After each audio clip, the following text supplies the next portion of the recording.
All right, everybody can see my slides okay? Yeah, I can see them. Okay, great, thanks.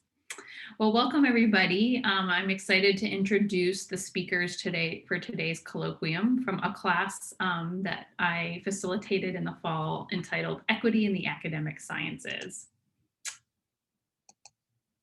So the class was structured around the idea or the question, how do we make academic scientific communities, systems, and structures more equitable and inclusive? It was both an undergraduate and a graduate course, and 7 students enrolled in the course, as well as several students audited it. And they conducted semester-long research projects that utilized education, physical, and social science literature to answer these questions. We used the Beagle inquiry cycle that was developed by our own Linda Elkins-Tantons and co-authors and a bunch of people working on this also in the Interplanetary Initiative. And the basic idea is that we have a big goal question that each individual is trying to work on. And each week they ask a more specific question that will get you answering that big goal question. You do research on that particular and you summarize the content. And this worked in the way that each student worked on a question each week. They went out and found peer-reviewed literature, as I mentioned, from the education or physical or social sciences literature that addressed that question. They wrote up a summary. They used it to organize a mental mind map around the work they were doing. And then each week in class, we discussed their research and how it forwarded their answering their larger question and distilled it. So we're building knowledge about how to do research, including how to engage with social science literature and education literature as part of this class, similar to how one might learn to do it with the scientific or physical sciences literature. So the result of this is a series of white papers that the class developed, which I've compiled and are available on the Inclusive Community website.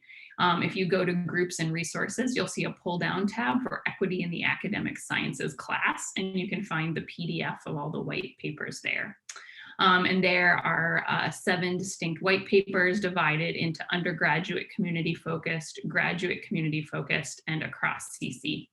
And it includes some information about all of the authors in the class and how that was structured.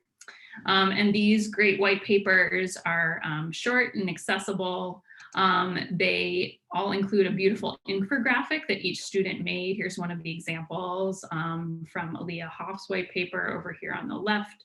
And they also include an annotated bibliography of the literature that they used, which both of these, in addition to the findings of the papers themselves, can be great resources for everybody in our community who's interested in this kind of topic. So today we're going to have 4 of the students from the class share a brief overview of their white paper and the research they did for the class. These are going to be Claire Richardson, Alexa Drew, Sierra Foote, and Mara Karagosian. Claire is a geological sciences PhD student who works on global mantle structures. Alexa Drew is an astrobiology PhD student working on the origins for life and Europa.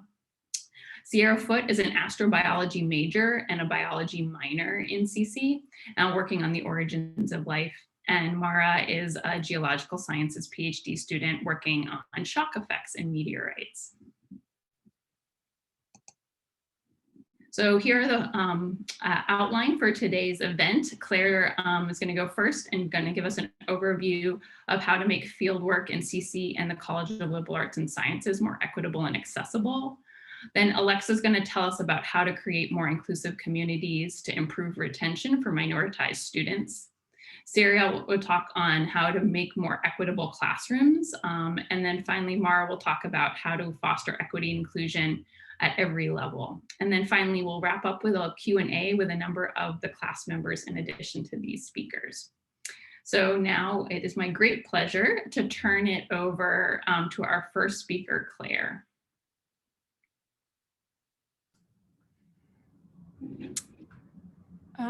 So hello, everyone. Let me share my slides. Okay, so can you all see my presentation? Yes, looks good. Properly? Okay, great. So thanks, Christy, for the introduction. So as Christy said, I'm going to be talking today. Perhaps have the most specific topic of this group, which is talking about making fieldwork more accessible and equitable.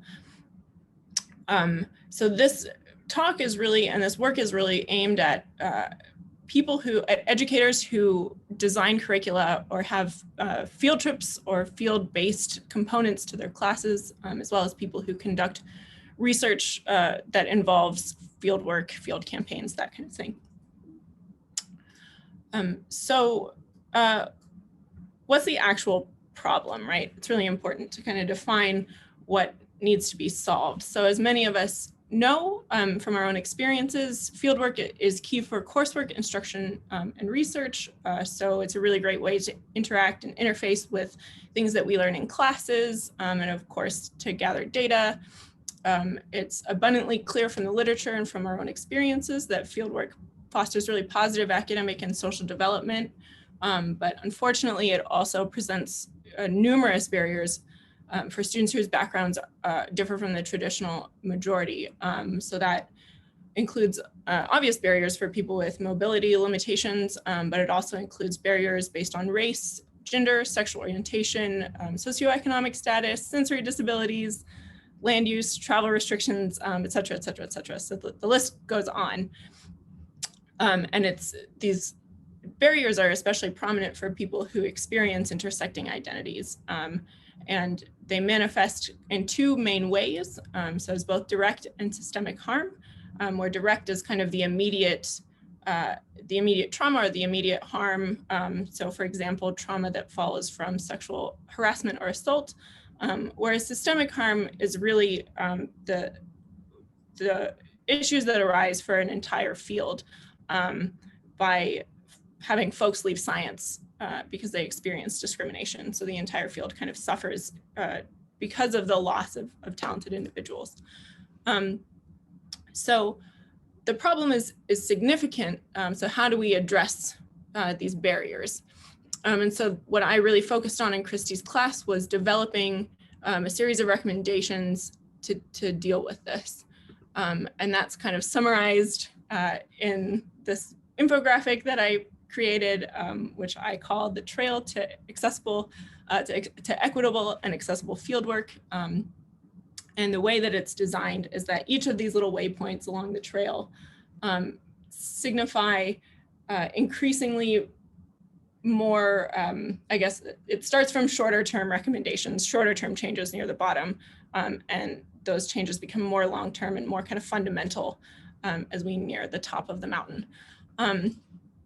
So first of all, something that can be implemented kind of immediately is educators and instructors should focus on really getting to know their students and being an active ally in their field spaces and their class spaces. So it's key to make a space that students feel comfortable self-advocating in. So students should feel comfortable disclosing their needs to instructors. And additionally, instructors should be actively anti-discriminatory, which looks like, for example, addressing homophobic, racist, or ableist comments in a timely manner. The second recommendation that I have is that it's important to have a dedicated meeting before going out into the field to discuss policies and expectations. So that discussion should include reporting mechanisms in case something does happen, but also zero tolerance expectations for bad behavior. And of course, this should all be outlined in field guides and syllabi, which I know that it already is in many CC courses, which is great. And then this meeting should also address like bathroom breaks, for example, which are really important, and accommodations during the trip.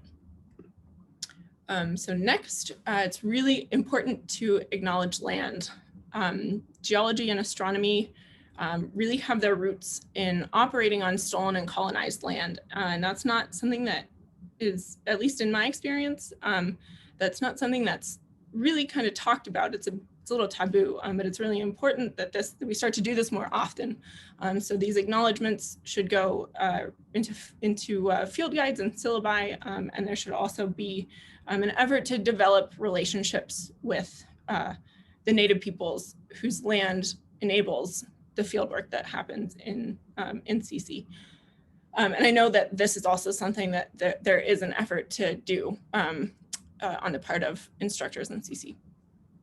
So the next recommendation is to minimize costs. So cost is a really, really kind of extreme barrier for a lot of people, especially undergraduates in earth sciences. And so the shorter term solutions to this are minimizing the like smaller costs, so not really eating out on trips, on field trips.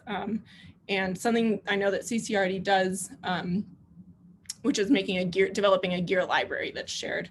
But kind of in the long term, this looks like subsidizing gear and travel, and cutting some of the bigger costs and fees that are involved with fieldwork and field trips.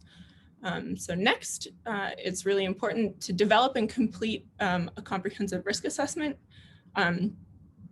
This assessment should be developed in a way that obliges instructors to consider their students' backgrounds and experiences.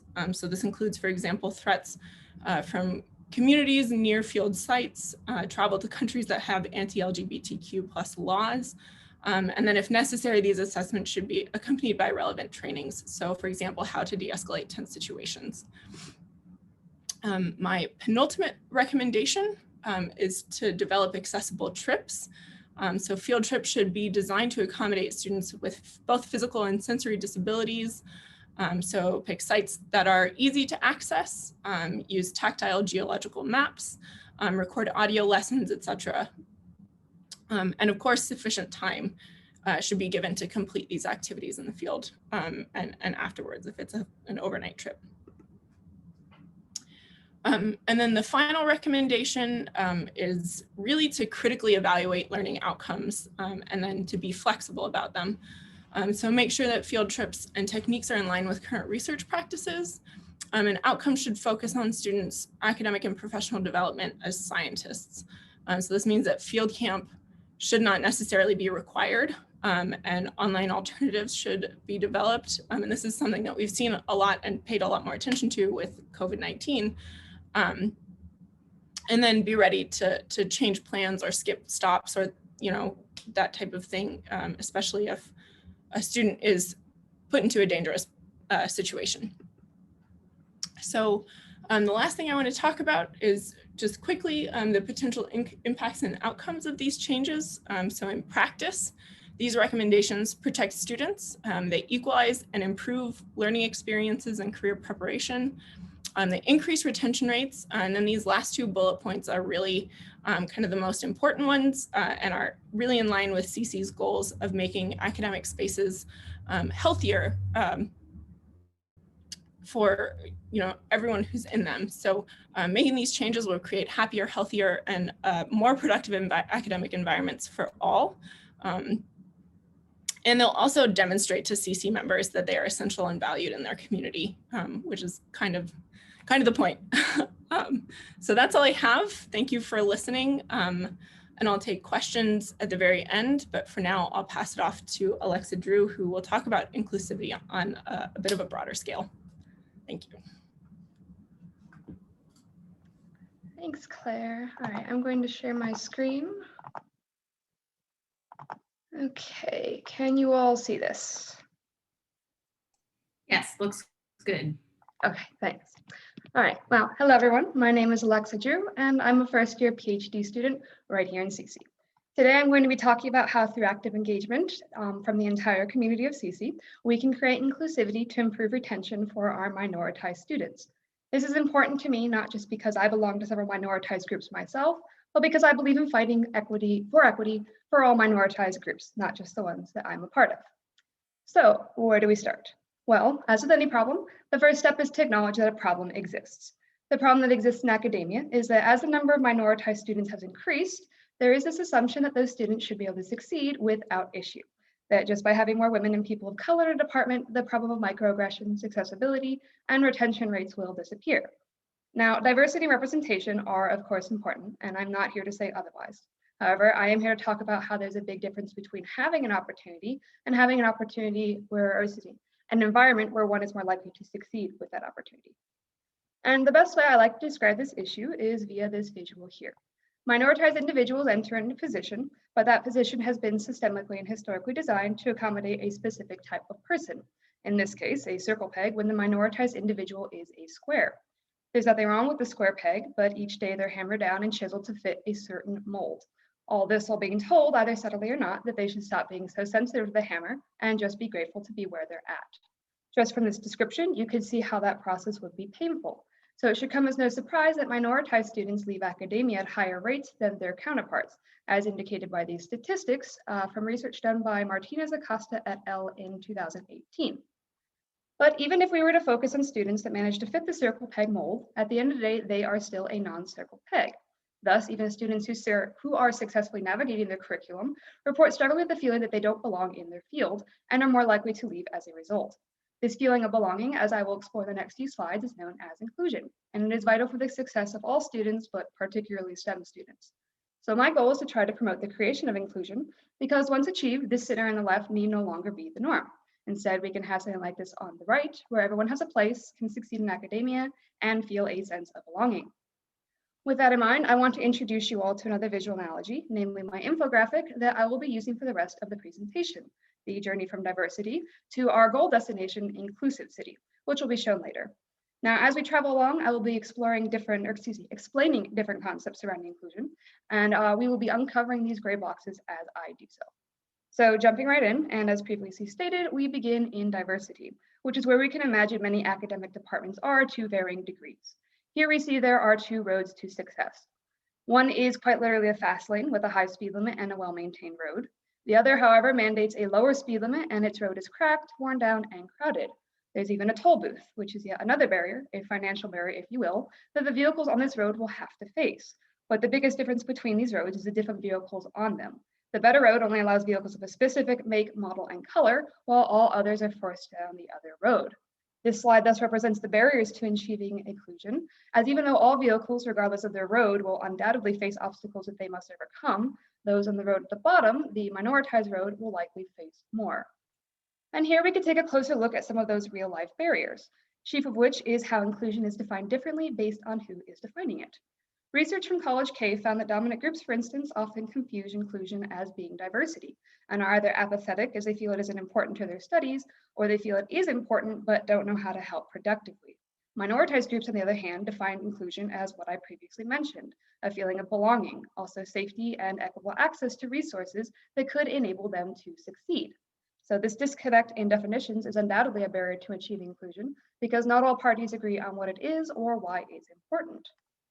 Other barriers, according to several independent researchers, could be mental, academic, or STEM specific. For instance, most people have unconscious biases that cause them to unknowingly favor individuals from dominant groups. This tendency for humans to form implicit biases can thus unintentionally alienate minoritized individuals. Academic barriers remove feelings of inclusion too, by having classes be too large, no timely feedback, and a predominantly white staff and faculty. And finally, STEM as a collection of fields can itself serve as a barrier due to their association with objectivity. Even as STEM professionals, like any human, are themselves rarely 100% objective, there seems to be this notion that there's no room for feelings in STEM. Inclusion is a feeling. So trying to promote inclusivity can be seen by dominant groups as giving preferential treatment and removing objective credibility in STEM. And so when we zoom out to look at all these barriers, we can see how they feed into one another and most definitely create roadblocks on the path towards creating inclusion in academia. So how do we remove these roadblocks? Well, step one is to make significant changes to the system. In our journey from diversity to inclusive city down here, we see that reflected by construction that brings the two roads together. This will temporarily slow traffic, but never stop it. The same could be said for creating inclusion in academia, because although it will require a great deal of work, research and classes aren't just going to come to a screeching halt. Now, as I only have 8 minutes, this is just a broader review of my recommendations for my research indicated would work for CC. For those interested in details and the complete list of my citations, I would definitely suggest reading my class's white paper. So my first recommendation is to restructure courses to have a moderate format, as this will increase understanding of class materials. This format spends 15 to 40% of a class on direct engagement with clicker questions or worksheets, and then 60 to 85% of the time lecturing.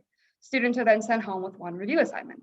Similarly related is reducing the size of classrooms to increase resource accessibility and allow faculty to allocate their time more equitably. This also ties into providing timely feedback and assignments so that students can track their level of understanding and get help earlier if needed.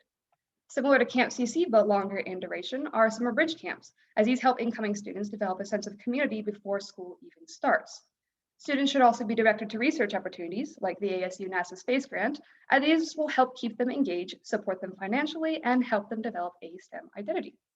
Choosing to communicate a definition of inclusion that aligns with minoritized viewpoints is also helpful because it will alleviate the previously discussed barrier of confusion or apathy.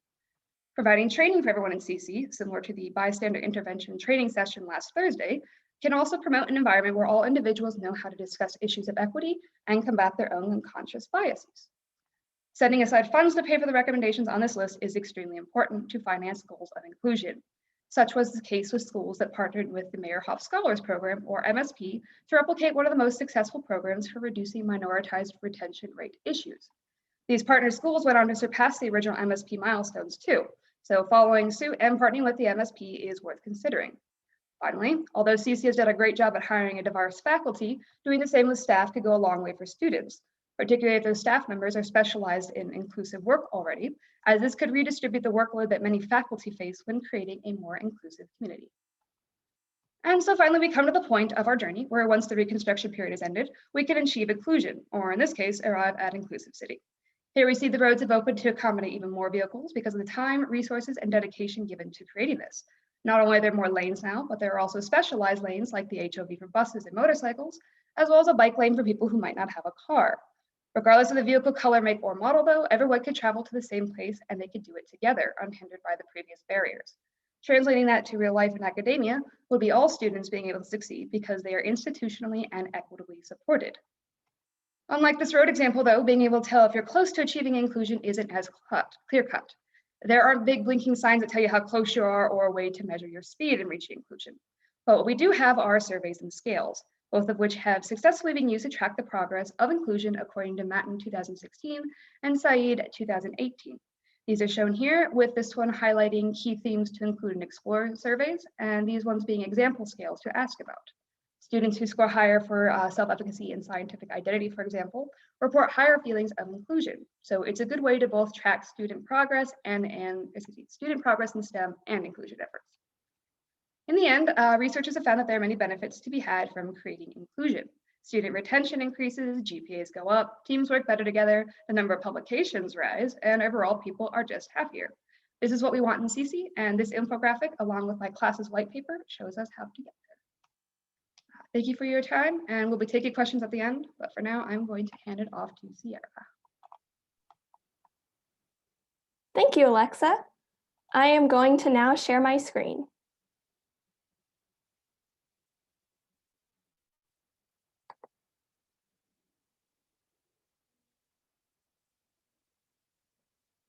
All right, hello and welcome. My name is Sierra Foote, and I'm a junior undergraduate student here in CC. And today I would like to discuss with you how to achieve the equitable classroom environment and provide recommendations for CC faculty to increase student retention.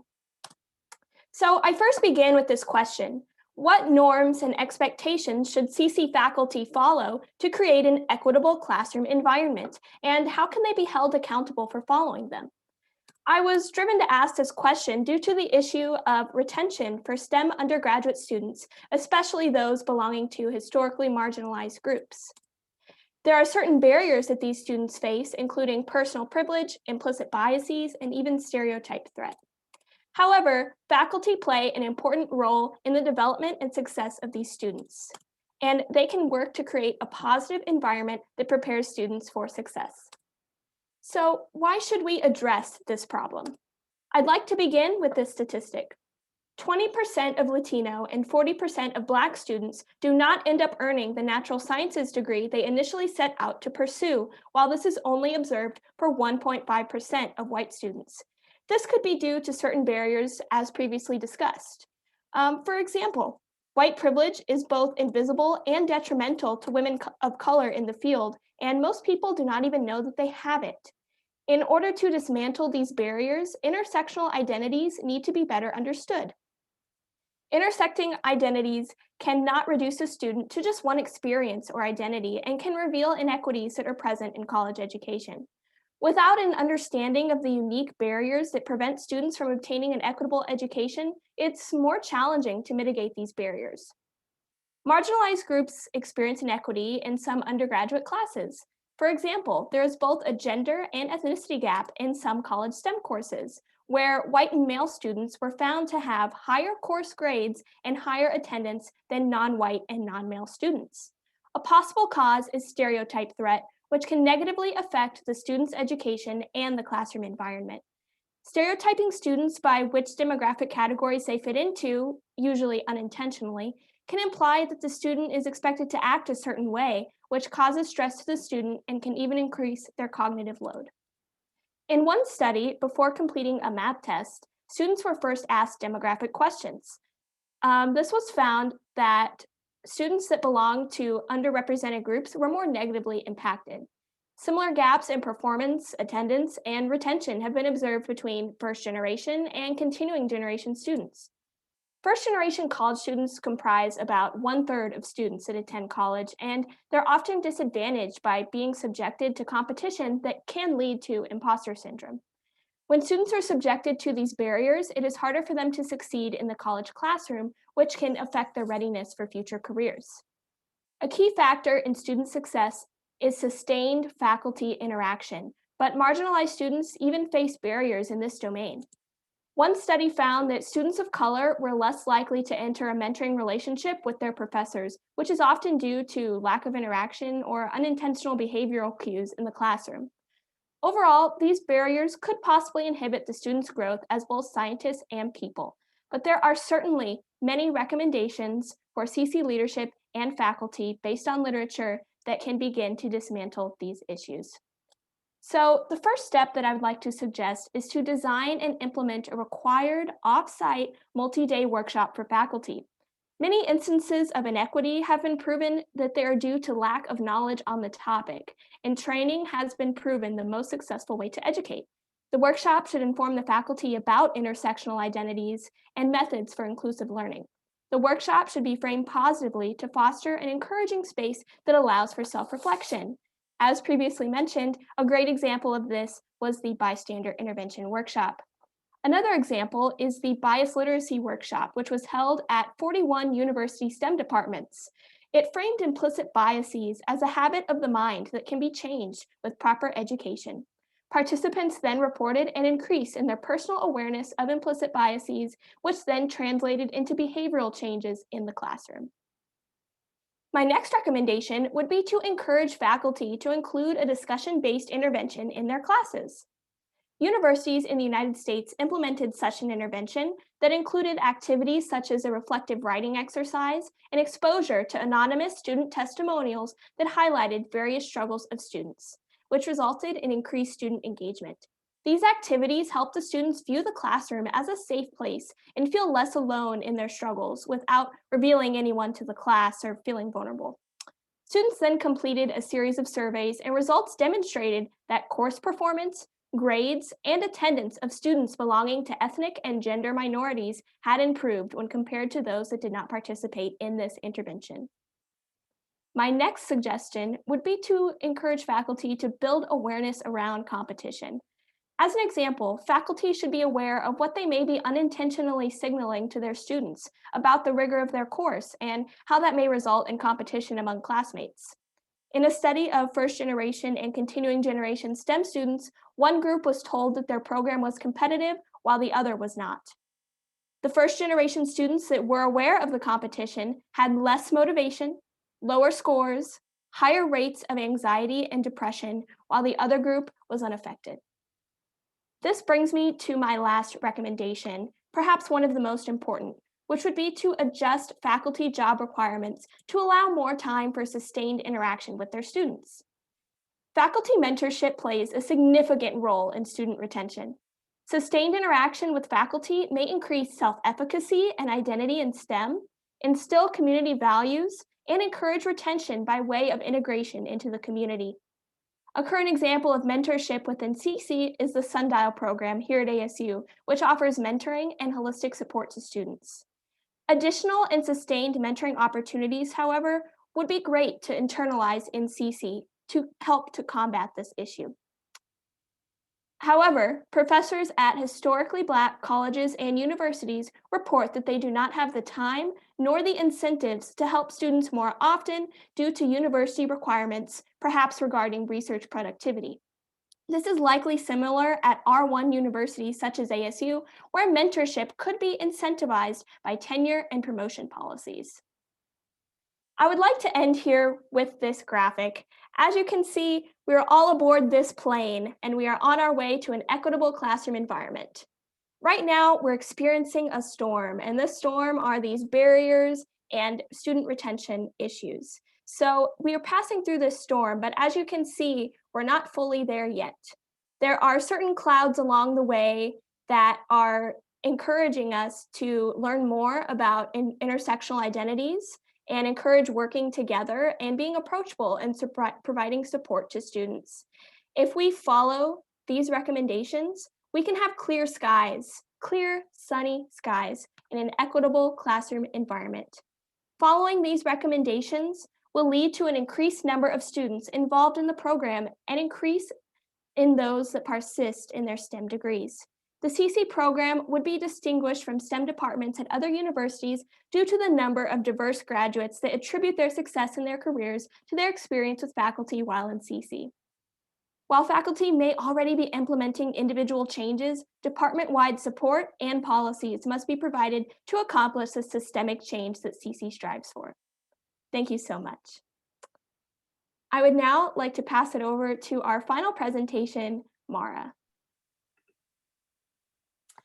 Thank you, Sierra. Let me share my screen here. All right, thank you so much for these 3 presentations, and thank you everyone here for sitting and listening attentively. I'm going to be talking about tools that CC can use to foster equity and inclusion in the department by looking at 2 different models, a top-down model and a bottom-up model. And so first I want to get into a little bit of the history of how we got here in the first place. How are we here at this colloquium right now? So doing a little dive into the history, for the last 20 to 30 years, academic institutions have seen a shift from this old guard style of knowledge dissemination focus more towards a postgraduate outcome focus, where we're interested in where students end up after they graduate or leave an institution. This has also been brought on by a large social shift towards fostering inclusivity and diversity in our spaces of academia, as well as focus on healthier work environments for every member.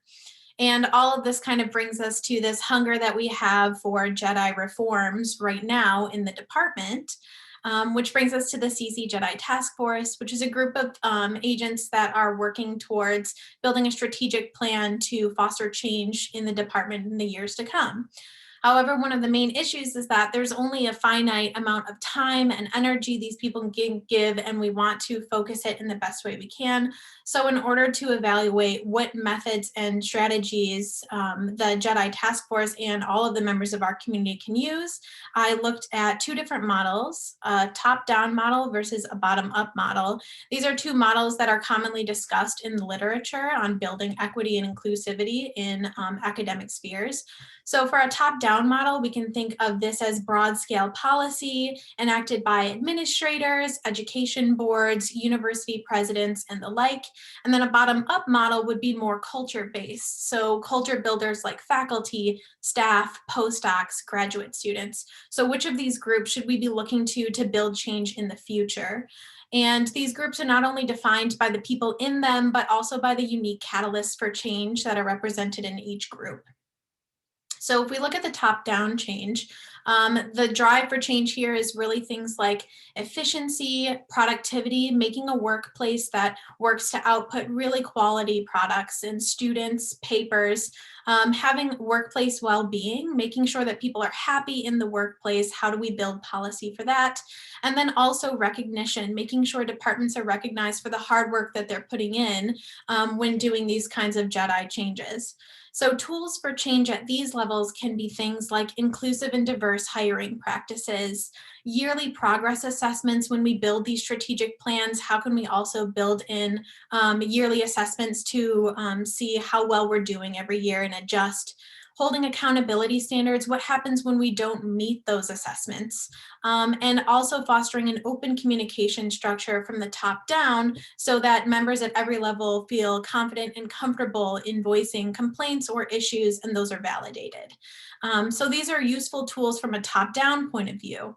Now, if we look at a drive for change from the bottom up, remember those are those culture builders. We can have a strive for workplace culture. We want happy, healthy culture that allows us to do our work well, to the best of our ability. We want to have student and faculty success at every level. How can we make sure people can succeed as much as they can? How do we build longevity in initiatives? That's one of those big goals of maintaining change throughout time. And then also awareness, making sure people's needs feel validated at every level.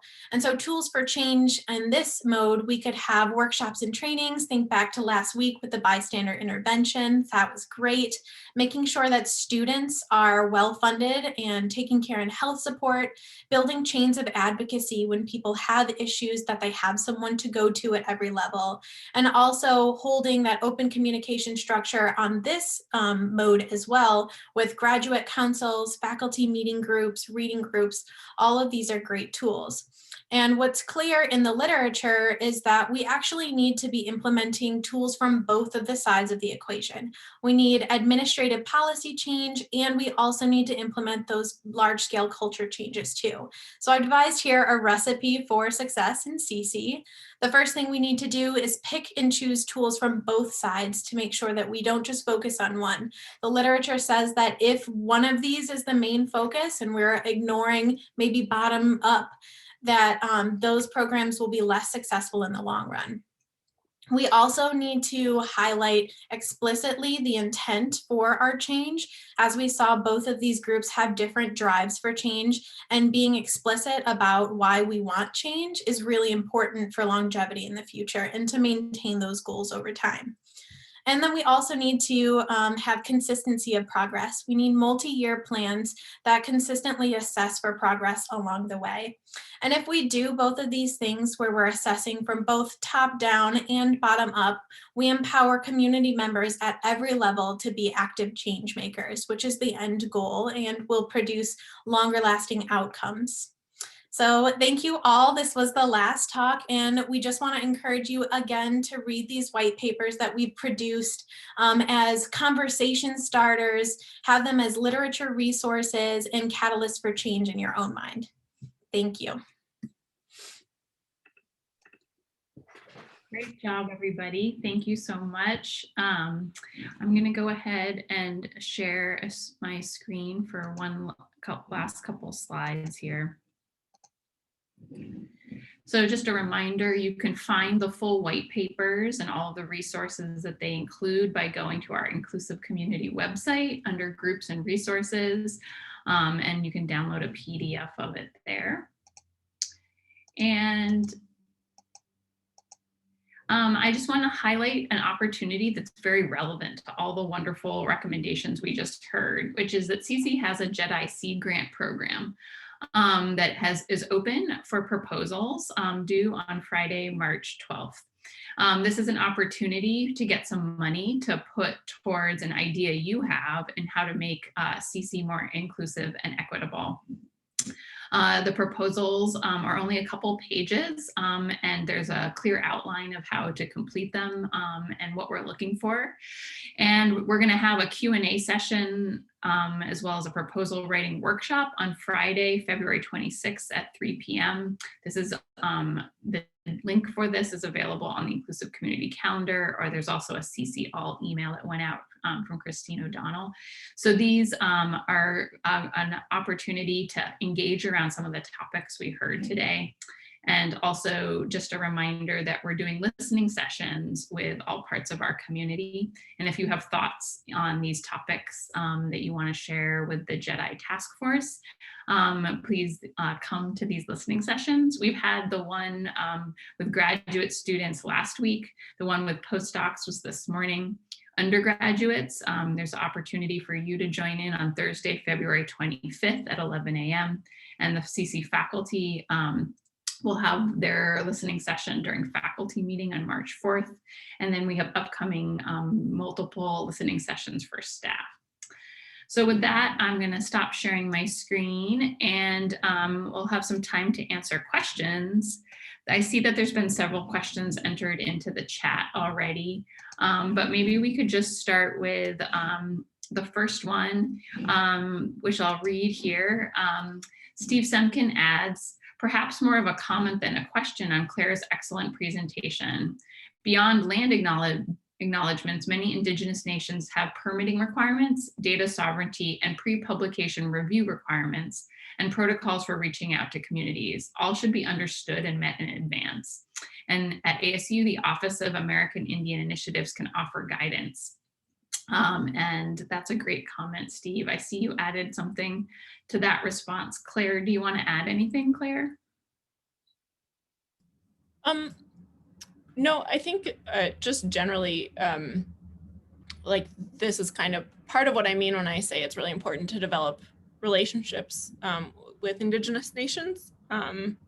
Just being sure to respect these really specific requirements, but also, you know, it should be this should be done for all fieldwork, but especially like for recurring trips, which happen in a lot of undergraduate classes, and also, you know, anytime a sample is collected or work is done, especially on or near land that's that holds Native significance, and this kind of thing is really important. Great. Why don't we direct the next question to Alexa? I see that you answered the question in the chat, but John Christoph says, for Alexa, I find the road analogy particularly interesting since transportation is also an area with significant equity issues.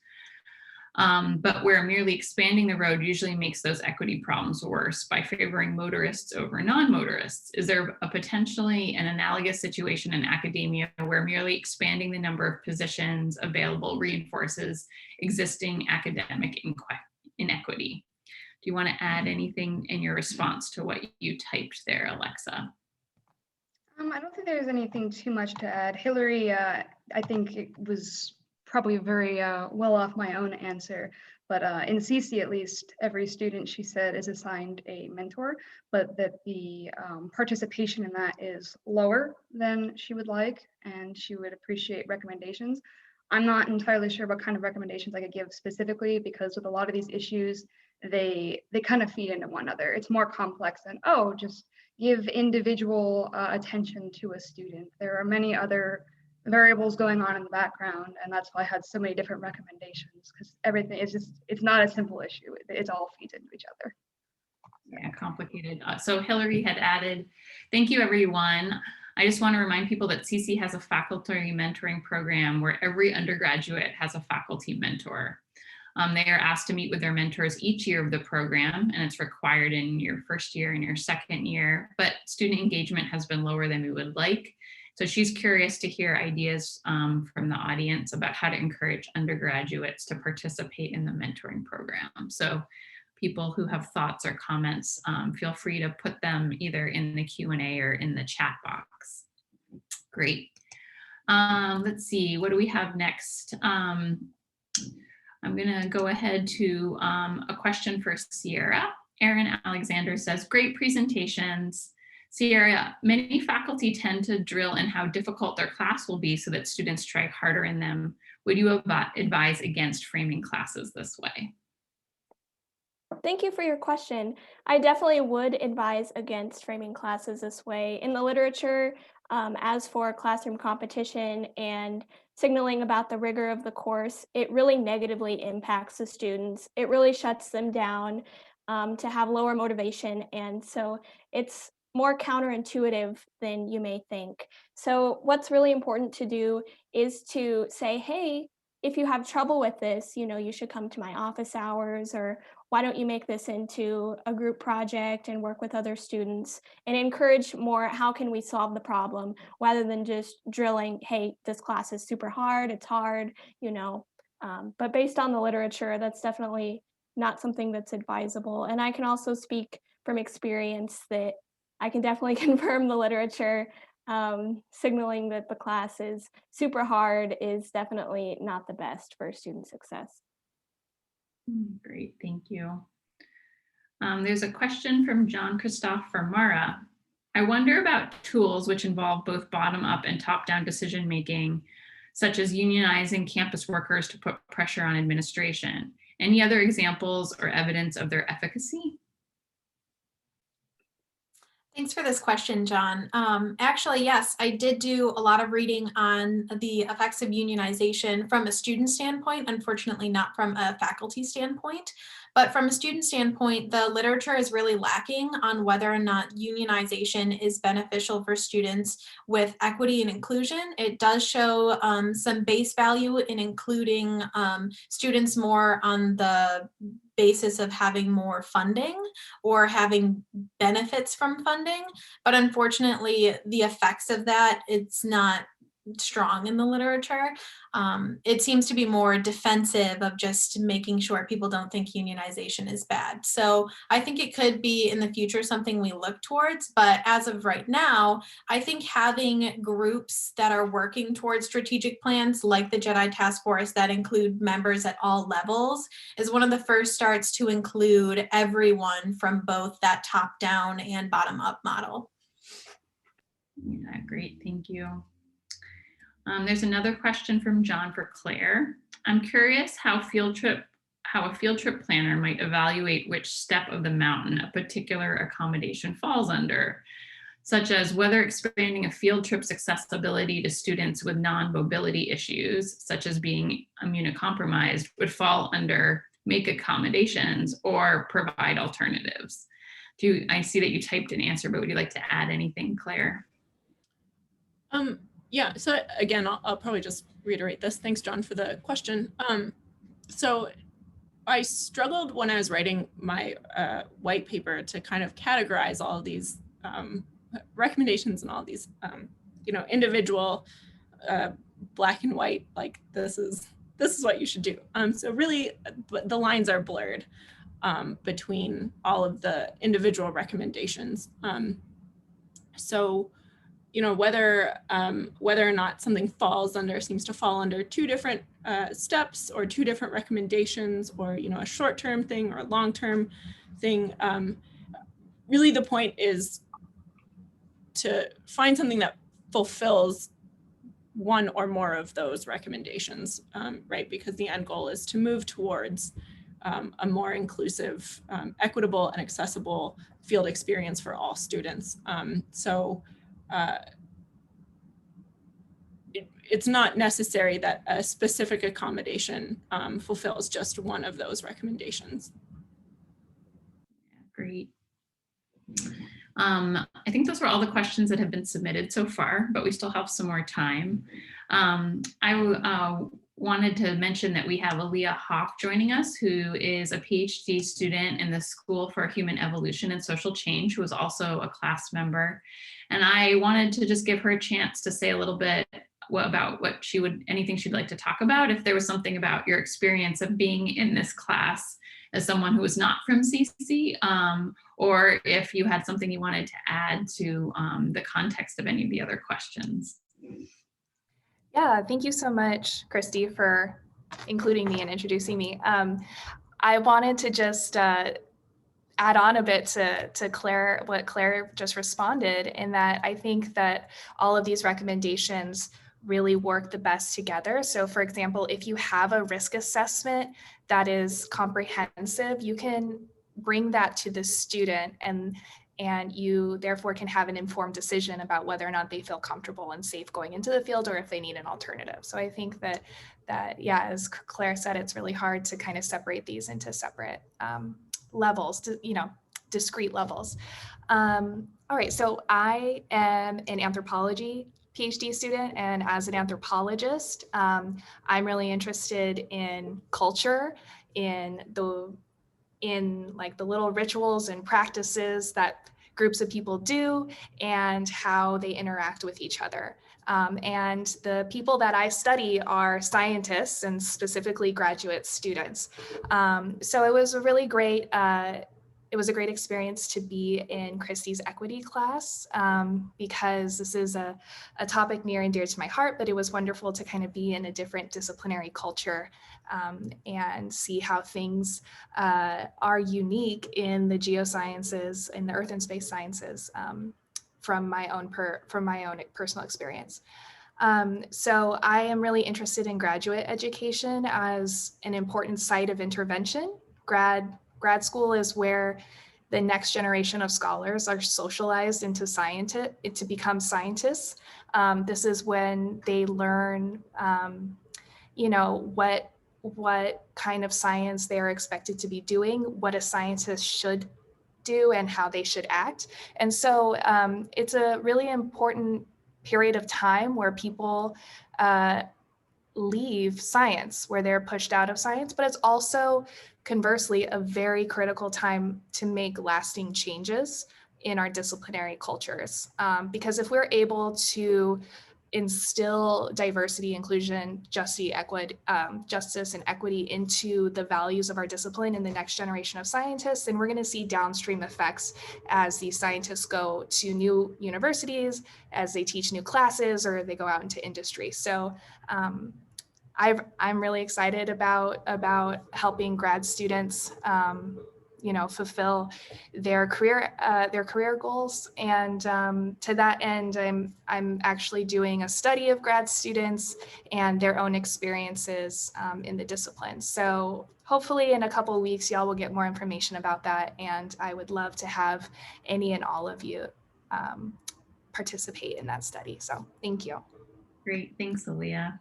I think one of the things that was we talked about in the class a lot was the depth and the breadth of social science literature that works on these topics. And Elia is a great example of coming from a background that brings a lot to bear on these questions and how we work on it. So I invite any of the class members to comment on their experience with reading the social science literature. I see we have a couple of additional questions have come in. There's some comments for responding to Hillary's question about undergraduate mentoring.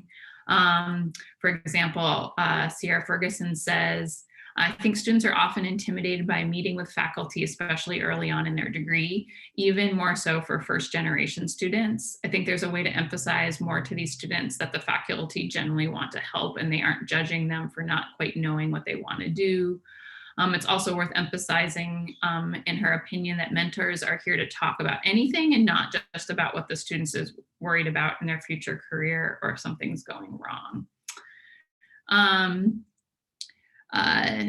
There's a question for Elia from Gwen Gordon. She says, any comment about how AAFS's recent disbanding of the Jedi Task Force for Anthropology because they classify it as activism and encourage people who support anti-racism to evaluate their choice of field since it's, quote, not objective? Well, I hadn't heard about this yet, so thank you for getting me all riled up.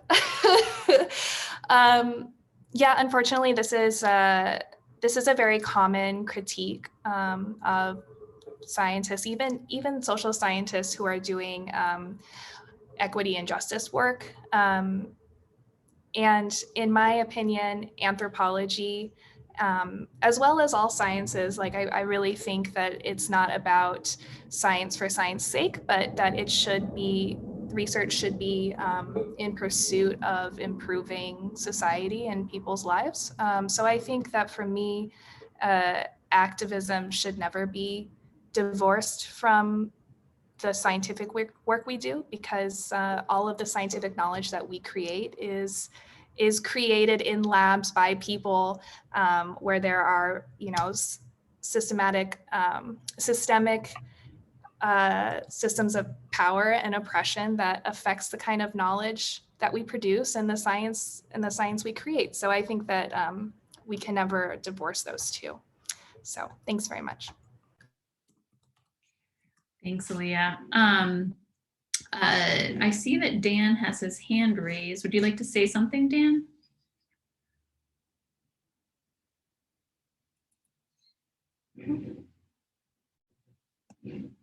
All right. Well, Dan, you're welcome to chime in. I just promoted him to panelist in case he wants to Okay. say something. There is a comment from Hillary that says that the CC leadership is always interested in hearing people's ideas on how to improve equity and inclusion, and I'll reiterate that as well. And it could be, she says, for my part, it could be anything related to graduate programs or in her role as the college Justice, Equity, Diversity, Inclusion Committee Chair. And that committee is in the process of setting up a website with a place to submit suggestions, so to stay tuned for that.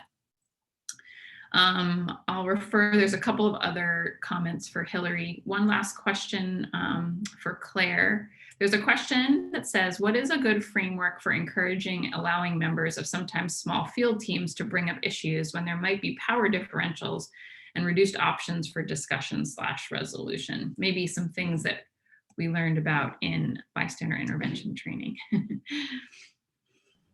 Yeah, so ideally, like the best case scenario is that these will be mitigated by some of those recommendations. So the risk assessment, the comprehensive risk assessment, hopefully will take care of some of this. Having that meeting beforehand, like having an explicit meeting beforehand, will hopefully mitigate issues that come up. But if mitigation fails, it's really important to have clear and easy to navigate reporting mechanisms for students. That's really key. It's also good to have like graduate TAs, so people who are more approachable on field trips. And then a really important one as well is to have like an exit strategy or a way to kind of communicate with the outside world that doesn't have a gatekeeper. So it's like access, there should be access to like a phone, for example, and or Wi-Fi, where a student doesn't have to go through, doesn't have to deal with those power differentials to find a way out of a situation, or to communicate, to find a way to deal with issues that come up. Yeah, great. There's a comment from Tom Sharp that says, with field classes, it's important to improve inclusivity, but it's hard with resources and time. It's a big amount of work, and there's a limited number of ranges. So he looks forward to reading the white papers and finding out more. I think we're at the end of our time, so it's a good point to wrap up, but it's really wonderful to see all the engagement and the Q&A in the chat and all the people who showed up today. So thank you. And again, a round of applause for our great speakers today and all of their hard work on these topics. Yes, and a reminder that you can find all of the white papers online to think about submitting to our seed grant opportunity and come to listening sessions to help shape the strategic plan for CC around many of these topics. So thank you. And I just want to thank all of you for giving these wonderful presentations on a very important topic. They were really nicely done, really nicely presented, great graphics, really clear. For those who aren't aware, we record these and we put the colloquium recordings online at the CC colloquium website, and these are definitely worth checking out. So those who are here, pass along to friends who missed it, who might benefit from seeing these. So thank you all very much. These are great. And thank you, Christy, for organizing. Yeah, thank you, everybody.